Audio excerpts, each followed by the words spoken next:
Hi, my name is Shijie Cai from Oxford. I would like to thank AMMF for inviting me to give this talk.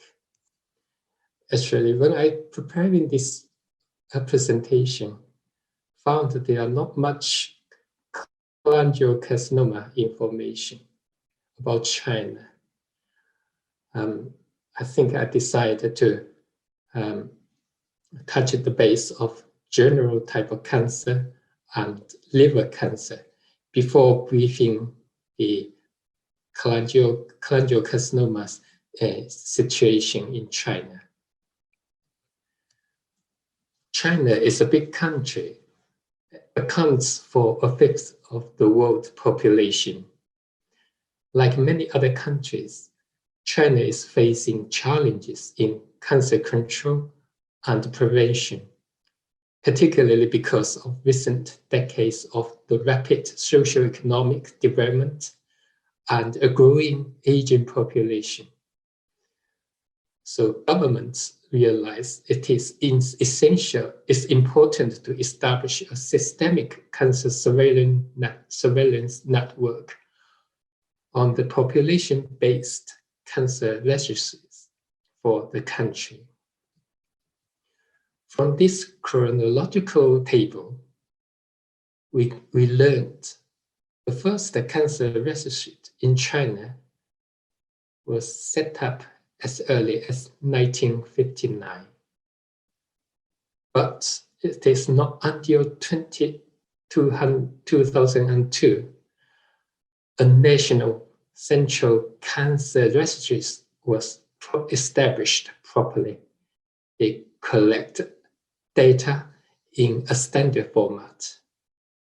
And because of these, it allowed the third nationwide retrospective survey of cancer mortality and take place in 2006. And they collected all the essential data nationwide and allowed the researchers in China to assess these data and generate, including publications. I will take you through a couple of these important publications in the next few slides. In 2008, this reservation was expanded to cover all the 31 provinces in China, and they generate high standard quality data. Later in 2019, they increased the cancer registries to 574 locations, with a population of 438 million, which is represent a third of the national population. At the same time, the government launched a Healthy China program aiming to reduce overall premature death by 50% by 2025 and 30% by 2030. With this big database, in 2016, Chen et al. Published a complete cancer statistics in China using data between 2009 and 2011. So this study covered 72 local restorations across 17 provinces, representing all geographic regions of China. They identified the most common instance of cancer and cancer deaths, including lung, stomach, esophageal, liver, and breast cancer. Among them, they found there were 70,000 intrahepatic cholangiocarcinoma diagnosed. And the risk factor associated with this disease, including hepatitis B virus, hepatitis C virus, and cholangitis.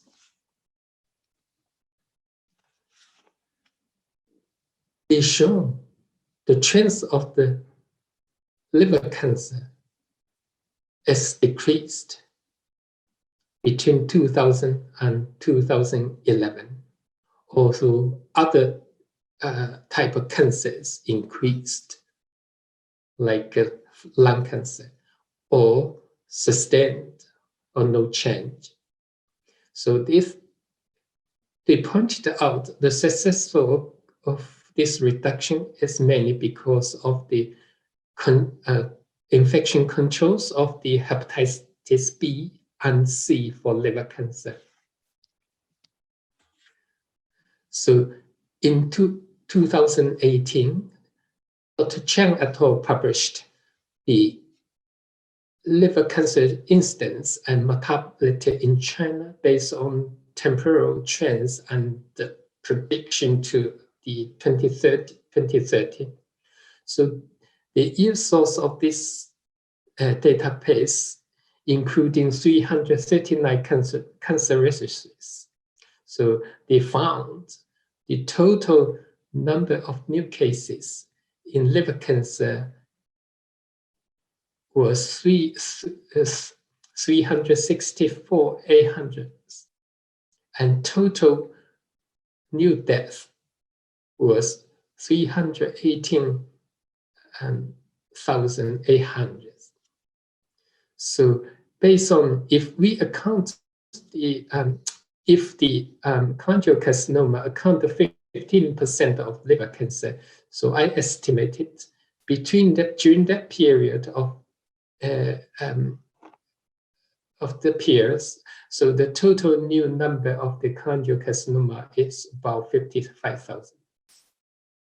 So the next day use these 339 cancer registries to figure out the temporal trends of the incidence and the mortality of liver cancer between 2000 and 2014.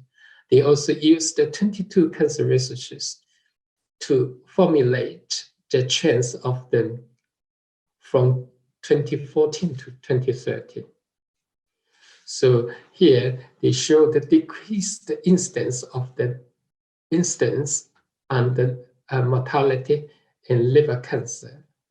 And in the most pronounced age group is the younger one, who is younger than 40 years.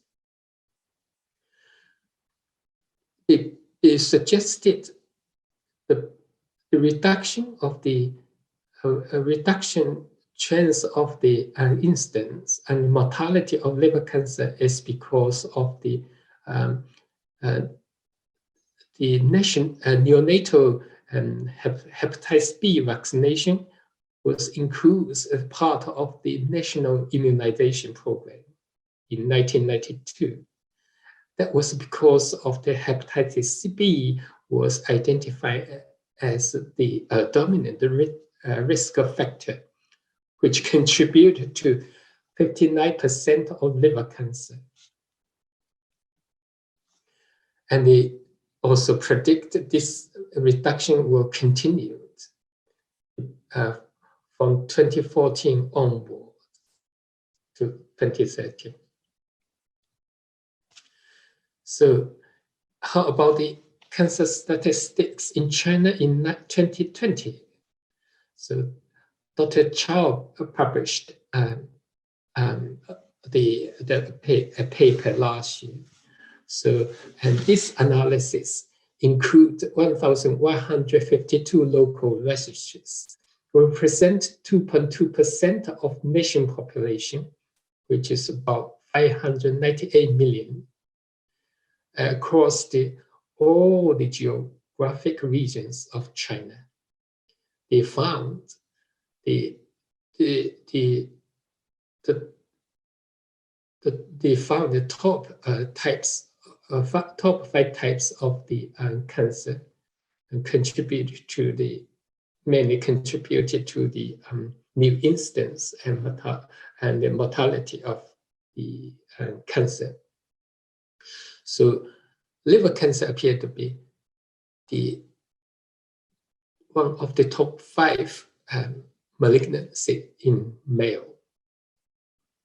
And they also identified that the digestive cancers represent the 43% of the total new cases. And cholangiocarcinoma is about 3% of the digestive cancers. So I estimated there were 40,000 new cases of cholangiocarcinoma in 2020. Having looked into the WHO database, the pattern of the type of cancer is quite similar. And the WHO database also includes patients from Hong Kong, Macau, and Taiwan.